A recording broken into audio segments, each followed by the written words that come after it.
I woke up late, and from the second I opened my eyes, everything already felt wrong. I knew I was going to be late for school, so I didn't even bother running. I just walked slowly, already accepting the fact that I'd probably get in trouble anyway. But when I finally arrived at the school, something immediately felt off. Usually, the entrance was crowded with students talking, laughing, and rushing through the doors. But this time, there was absolutely nothing. No voices, no movement, just silence. The front doors were slightly open, so I stepped inside thinking classes had probably already started. The hallway was completely empty.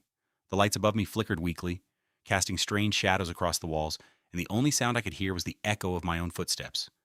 I stopped for a moment and listened carefully, but the silence felt unnatural, almost heavy, like the entire building was abandoned.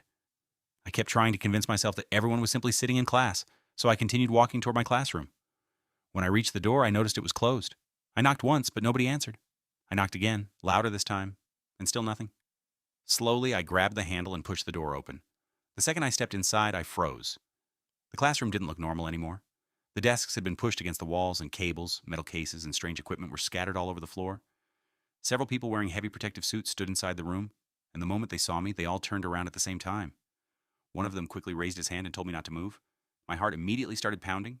The man stared directly at me and asked, "What are you doing here?" I quietly answered that I was late and came for class. The men exchanged uneasy looks like they knew something I didn't. Then one of them stepped closer and calmly asked, "No one stopped you at the entrance?" I slowly shook my head. A long silence filled the room before the man finally